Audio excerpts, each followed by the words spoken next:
चले रुक करते बड़ी खबर का। बीएसपी ने राजस्थान में लोकसभा चुनावों को लेकर 2 उम्मीदवार घोषित किए हैं।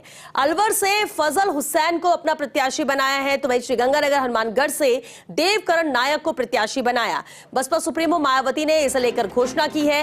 यानी जहां एक तरफ इंतजार सभी को है प्रत्याशियों को लेकर कि आखिर लोकसभा की राजस्थान की 25 सीटों पर कौन कितने उम्मीदवार उतारता है, तो इधर बीएसपी ने भी राजस्थान में लोकसभा चुनाव के मद्देनजर 2 उम्मीदवार घोषित कर दिए हैं, जिसमें अलवर और श्रीगंगानगर हनुमानगढ़ 2 सीट है जहां से अपने उम्मीदवार घोषित किए हैं। बीएसपी ने अलवर से जहां फजल हुसैन को अपना प्रत्याशी बनाया है, तो वहीं श्रीगंगानगर हनुमानगढ़ से देवकरण नायक को बीएसपी ने अपना प्रत्याशी बनाया है। बसपा सुप्रीमो मायावती ने इसे लेकर घोषणा की।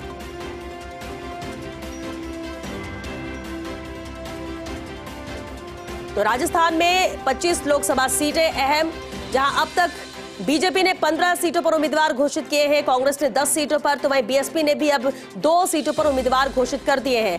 पॉलिटिकल एडिटर योगेश शर्मा जी हमारे साथ जुड़ चुके हैं। योगेश जी, बीएसपी ने राजस्थान में 2 कैंडिडेट उतार दिए फिलहाल, पूरी जानकारी चाहेंगे इन दोनों कैंडिडेट को लेकर, और साथ ही ये भी कि कितनी सीटों पर चुनाव लड़ेगी बीएसपी। देखिए श्वेता, 2 उम्मीदवार बीएसपी ने उतारे हैं और बीएसपी प्रदेश अध्यक्ष भगवान सिंह बाबा ने बीएसपी सुप्रीमो मायावती के निर्देशों के बाद 2 उम्मीदवारों का ऐलान कर दिया है। दोनों ही उम्मीदवार बहुत सोच समझ के उतारे हैं। फजल हुसैन चौधरी तैयब हुसैन के बेटे हैं, उनको अलवर लोकसभा सीट से उम्मीदवार बनाया है। फजल हुसैन का पूरा परिवार राजनीतिक तौर पर बेहद प्रभावशाली परिवार है मेवात में। चौधरी तैयब हुसैन 3 राज्यों में मंत्री रहे थे, और आपको ध्यान है जाहिदा जो पिछली कांग्रेस सरकार में मंत्री थी वो फजल हुसैन की बहन है। और चौधरी तैयब हुसैन का बड़ा प्रभाव रहा मेवात के अंदर, और हरियाणा सरकार राजस्थान सरकार में वो मंत्री रहे, कैबिनेट के मिनिस्टर रहे, बड़े प्रभावशाली मंत्री रहे, मुस्लिम वर्ग के बीच में उनकी पैठ रही। और फजल हुसैन को उतारने से बीएसपी वहां पर ट्रायंगुलर समीकरणों के बीच में, क्योंकि कांग्रेस पार्टी ने भी यादव उम्मीदवार उतारा है, बीजेपी ने भी यादव उम्मीदवार उतारा है। बीजेपी से भूपेंद्र यादव केंद्रीय मंत्री मैदान में है, तो वहीं ललित यादव जो मुंडावर विधायक है वो कांग्रेस पार्टी से मैदान में है। तो यहाँ पर बीएसपी ने मुस्लिम कैंडिडेट उतारकर कांग्रेस की जड़ें तो हिलाने का काम किया ही है, साथ ही खुद को त्रिकोणीय संघर्ष में लाने की एक प्रयास भी यहाँ मुझे लगता है बीएसपी का होगा। और दूसरी ओर देवदत्त नायक को गंगानगर हनुमानगढ़ से उम्मीदवार बनाया है। गैर मेघवाल कार्ड यहाँ खेला है, यहाँ पर मेघवाल कम्युनिटी बड़ी तादाद में है, तो बीएसपी ने शायद ये सोचा होगा कि गंगानगर हनुमानगढ़ से कांग्रेस और बीजेपी दोनों ही मेघवाल कार्ड खेलेंगी, तो ऐसे में नायक को पहले से ही मैदान में उतार दिया। देवदत्त नायक मेडिकल कॉलेज से जुड़े मूवमेंट से जुड़े हुए रहे हैं और कई संघर्षों उनके के अगुवा रहे हैं, तो उनको एक कहा जा सकता है महत्वपूर्ण टिकट यहाँ पर बहुजन समाज पार्टी ने दिया है। और पूरी तमाम 25 सीटों पर चुनाव लड़ाने के बजाय बीएसपी बहुत सोचे समझे तरीके से उन सीटों पर उम्मीदवार उतारेगी जहां पर लगता है बीएसपी को कि यहाँ पर वो तीसरे फोर्स के तौर पर मैदान में नजर आ सके।